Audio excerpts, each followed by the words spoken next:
What would you like the power to do? Bank of America. Spanitz.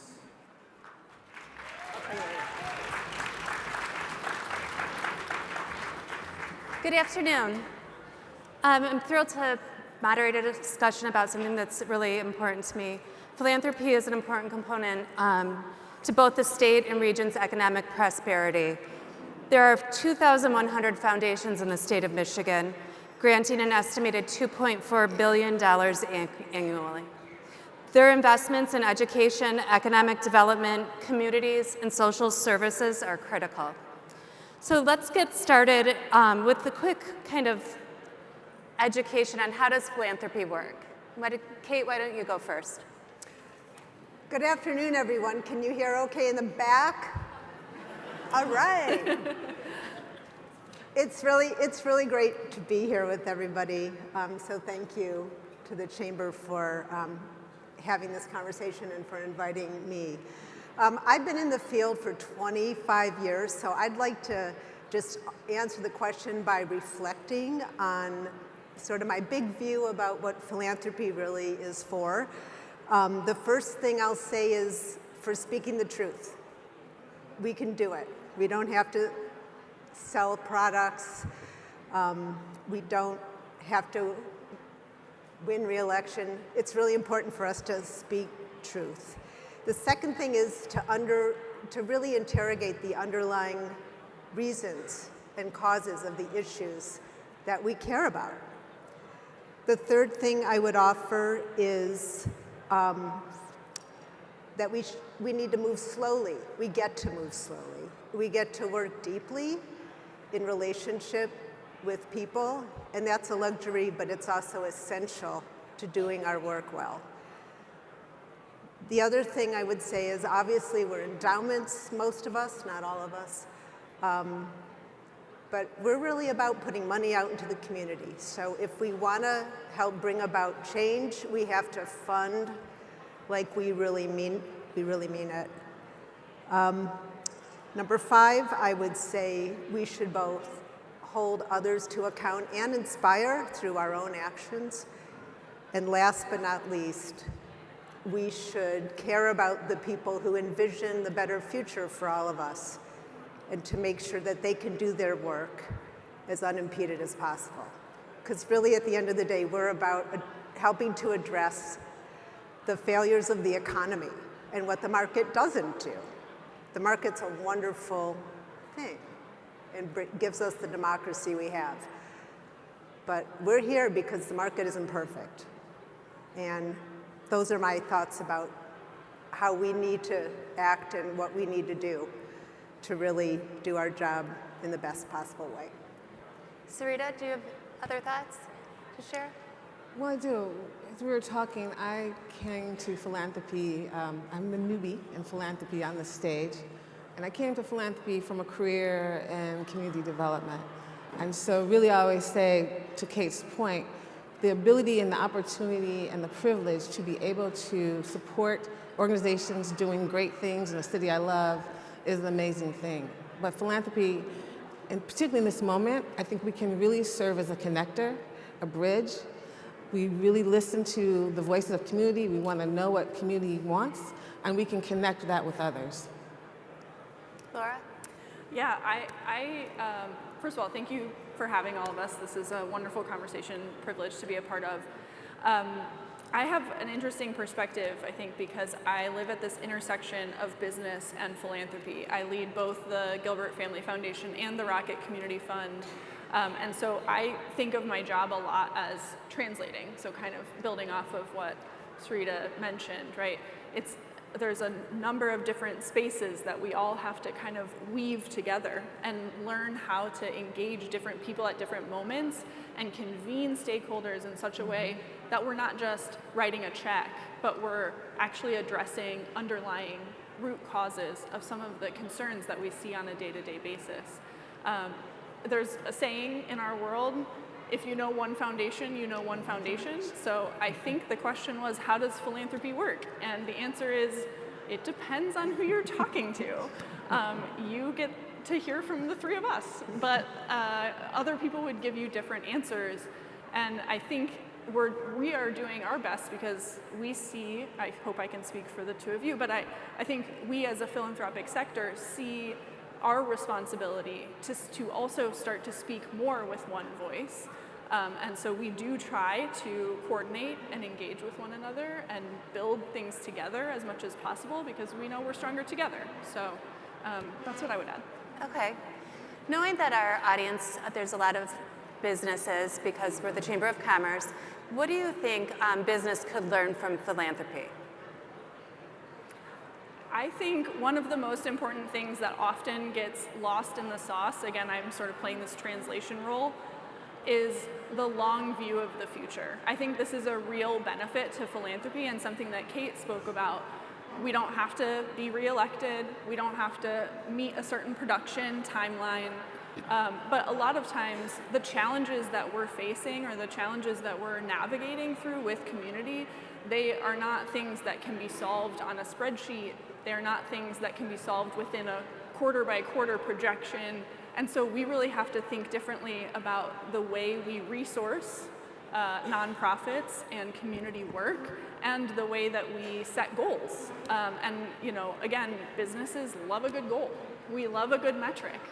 And I can appreciate that. I think that's also something that philanthropy can incorporate more, but it's got to go, there's somewhere in between, right?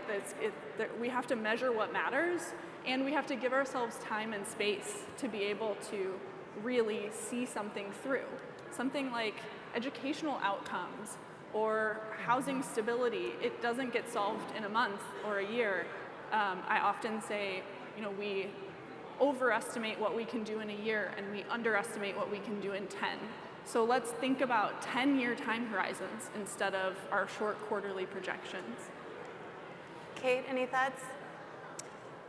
Well, I would say that at our best, philanthropy centers community always in what we're doing.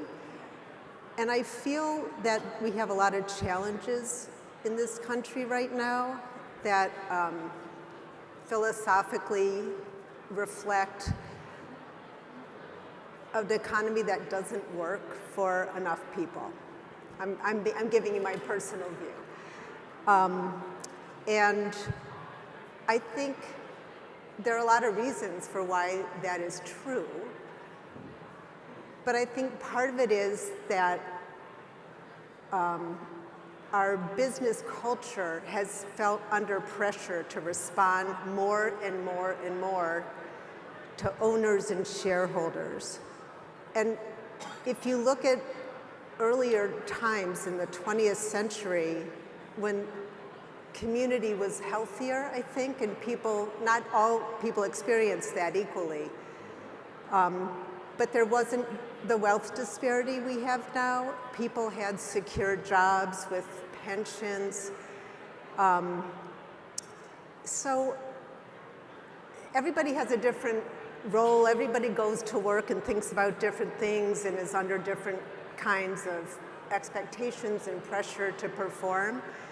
But I feel like as a society, we have to get back to serving community. And I think from a business perspective, that means centering customers more, and not just in a sort of finite way, but in a kind of more holistic well-being way. And I'd like to think that each of us, through our own work and our own lives, has a way of trying to center more the wellness of our country and our society and our community. Beyond that, I think it really varies. You could be a person in a very, very large company. You could own your own business, and that, sort of what that feels like is going to be really, really different. But to me, that's what we all need to really be focusing on more to get out of the, some of the serious challenges we're in right now. Any other thoughts, Sarida? Well, I think philanthropy can remind business of the interconnectedness of our issues. And so while Skillman Foundation focuses on education, we know that we can't do it alone. We also know that education is related to the housing, it's related to human services. And so we need to just be reminded that all of these issues are needed and we all need to be invested in the solutions. to create the thriving, region and state that we want. What is the biggest change you want to see in the region by 2050? And how do we get there? You can go first, Sarida. The biggest change to see in the region. Well, clearly, I'm going to talk about the education system. It's what the Skillman Foundation is focused on, but I also think it is connected to the health of this region. And the biggest change I'd like to see is one that we are really listening to the people who are most impacted by the education system, and that they are actively involved in the policy of it and the changes and really transforming the system in a way that speaks to and highlights what youth want. I was having some conversations earlier and we were talking about just how different the education system is. I'm middle-aged. The way it was now, it's very different than the way people think about it and the way our young people think about it. And we really need to be thinking about an education system that supports them.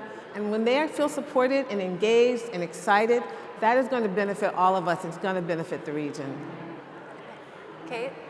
I'd like to see our region be more cohesive and a little bit less segregated economically and in other ways. I don't think we really perform well as a region. I think if we tackled issues regionally, we'd do a lot better, and I think there are a lot of people who know this, and yet decade after decade, I don't see that changing. So I think we all have to keep working on that. And I also wish we had time to poll all of you to know what you think about what you'd like to see different in the future, because I think it's a collective responsibility, and it's interesting to hear what I think, but I'm one person, and I think part of what we can all do more of is enter into conversations together and really talk about what we share aspirationally for the future. So our work, we believe that housing is foundational to success in every part of our lives, and so I would say it starts with everyone being well housed. But perhaps I'll go a little bit off script, because the way that we shape our work is that we're looking at people specifically who are at risk of displacement. So either displacement through tax foreclosure or displacement through eviction. And I see one of our primary partners, Detroit Housing Network, right in the front row here. Thanks for being here. It's really important to us to be able to focus as many resources as possible towards this group of people. And we believe that when we invest in housing, in economic mobility, in arts and culture, and public space, all geared towards this same group, that we can have a more catalytic impact than if we were to do any one of those things individually. And so I say all this to say, it starts with housing, and I think that's a really achievable goal, to have everyone well housed. Actually, it's perhaps more achievable than we think. And I think that the real change that needs to accompany that is an increase in income for this group of people. The group that we serve is an average income of less than $30,000 annually. It is not enough to just be well housed. You have to be well housed and have the resources to navigate these disruptions that are naturally going to occur. They occur in all of our lives every day, but we are able to absorb the blow of some of those disruptions because we have the flexibility of capital in different ways. And unfortunately, this group of people, they do not have that same luxury. And so I think it's really critical that we focus in an interdisciplinary way on simultaneously stabilizing the foundation and growing the economic opportunity for everyone. Okay, so foundations tend to engage in sensitive or high-profile issues. How do you keep the politics out of your work? Gonna go first, Kate? You want that one, Kate. Depends how we talk about politics. Like, in terms of elective politics, we stay out of that. We're not allowed to get involved in that, so let's be clear. If you're talking about power and how power is distributed, across a community, that's what we're here for. So I don't really think we should keep that out of our work if you're defining politics as power. The people at the center of our grant making, and I haven't talked about what the McGregor Fund does. Please go check out our website. We are really very much in the social safety net space, as some of you may know, and we are very focused on supporting nonprofit partners in the community who are working to bring about more just systems to ensure housing and food and other basic needs and access to opportunity. But if I could reframe the question to mean power, I think our job is to actually help the people at the center of our work, support them in gaining more power to lead fulfilled and thriving lives. And that's a struggle, honestly. It's very hard for people to acquire and assume more power without that power being shared by others and coming from somewhere else. So that's inherently political. And at least at McGregor, we don't really duck that conversation. So I'd say, in that sense, we're all about the power politics. Sarida, there have been moments in time where the philanthropic community came together. An example would be the Grand Bargain. Is there an issue today that you think is prime for philanthropy to collaborate, unite behind? One of the biggest issues is we have a new leader in Detroit, Detroit's first Black woman mayor.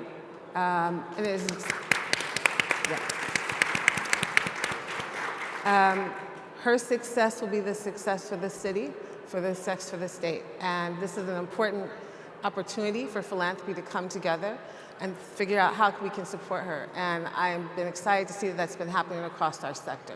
We really want to ensure that we are coming together, that we are recognizing the issues that are going to be important to this administration that overlap with the work that we're doing already. Do you have thoughts, Laura? Well, I was kind of merging the two questions here. I think a lot about instability when I think about politics right now. And helping, to Kate's point, our partners and our community figure out how to navigate that instability. It's really hard to make a proactive decision in a space where you don't know how the power is shifting or what might happen tomorrow. And so kind of, I think it's incumbent upon all of us in this room to sort of bring some level of stability where we can and help make a proactive decision to set our community up for success. We never do well, I don't think, to wait for something to happen before we take a next step or take a stand. And so I love the reframe of politics to power.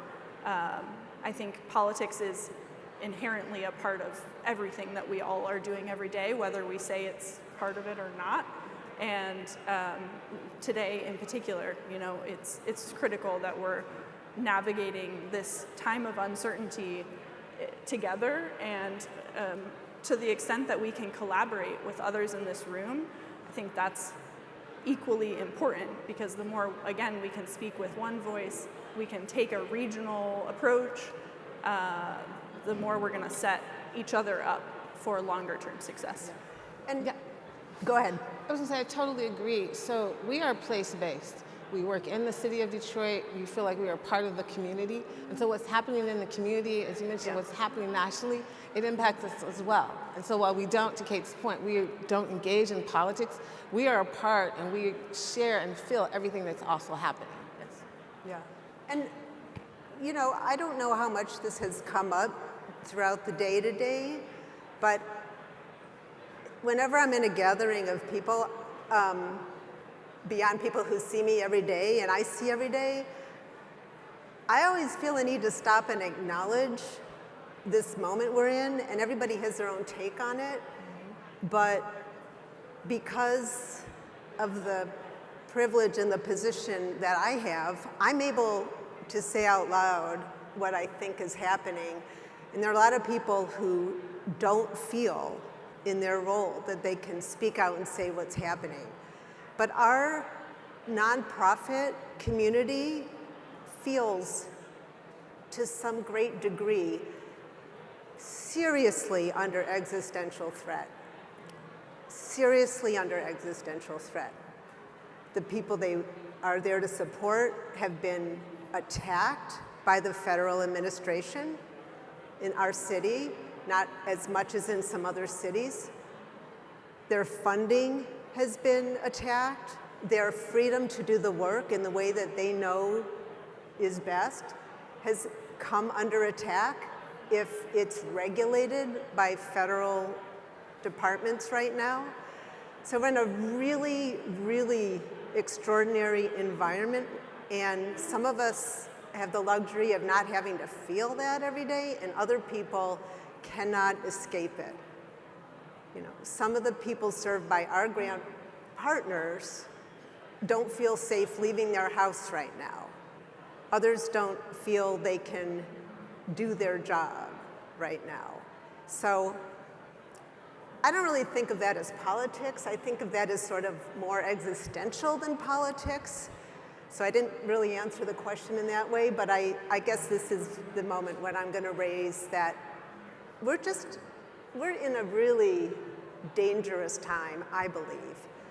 And I believe our democracy is under threat, and I don't know that we'll lose it, but I feel this time is unique in my lifetime, in my experience, and a lot of other people's. I see some heads nodding up here, and so I don't know if that fits into politics. In some ways, it's bigger. And I think we all have responsibility to think about what we take for granted and what's at stake. And that, yeah, and so that is every minute of every day in my work life, but that is not to say there isn't hope, and that is not to say there aren't leaders among us who will guide this community and hopefully, presumably, this country to a better future. So I'm not trying to be pessimistic and doom and gloom, but these are not normal times. Okay, we have a few minutes left. Why don't we do this? Is there a premier project that each of your organizations are working on today that you want the business community to know more about? Sarida, do you want to go first? Sure. We are currently in a strategy that we refer to as people-powered education. And as I mentioned, we are very much focused on education that is influenced, designed, solution-led by those who are most impacted. Youth, educators, community. So what I really would love the business community to know is that we want to build, we want to bridge, we want to connect. We want to, again, acknowledge the fact that everyone has a role to play in education. And we are hopeful that you will find that space. And we want to be here to support that work so that we ensure that every student in Detroit has an excellent and equitable education. Great. Laura? Well, Kate talked about hope. I think what gives me hope is focusing on some of the wonderful things that are happening in this area that we can all control and contribute to.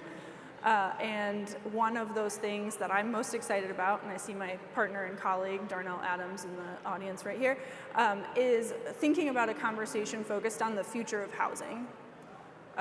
We, about 3 years ago, launched a program called the Detroit Home Repair Fund. And it is a $20 million fund. We are incredibly proud of it. It is doing awesome work, holistic home repair, because home repair is a critical need in the city of Detroit. We've repaired over 700 homes at this point. But when we launched it, we got 250,000 phone calls within the first week. And it became really clear, really quickly, that there was no way that we could repair our way out of this problem. So we have to bring multiple tools to the table, home repair being a critical one, but also thinking about what does the future of housing look like? How can we build new homes? The permitting process in Detroit is challenging. I believe there's a stat that I'm going to get wrong, but I'm going to directionally tell you that there have been about 40 permits pulled for single-family houses in the last 5 years. It's some insane number, and I'm sorry that I don't have it right off the top of my head. But we have to flip that on its head. And again, I think the business community has a really powerful role to play in this type of work. We like to say, we put America in cars in Detroit, we can put America in homes. What does new technology look like in this space? And what role does Detroit have to play in that conversation? I think it's a significant one. Okay, Kate. All right, so I'll just end by saying the McGregor Fund offers a sabbatical program to the folks, the amazing folks who lead the nonprofits that we support. And I would just encourage everybody to take a look at that and to think about a few things. Number one, what are the pressures that our leaders are living under always, but especially now? And how can we support them to be able to do the very hard work that they do every day? More generally, I would say, as a community, there are a lot of people who are really, really exhausted right now, really stressed out right now. And I think a spirit of caring for well-being is really, really important now more than ever. So I think we can all be thinking about that in our work relationships. I think we can be thinking about that when we look at the nonprofits that we support. A lot of you might be on boards or volunteer. And let's just think about taking care of each other, which is something we've really learned a lot about through this program, and we've learned from our partners so much about what that really entails, and not taking for granted that people just have time that they need to rest and become whole and recharge. So I think we could all take a page from that. That sounds great.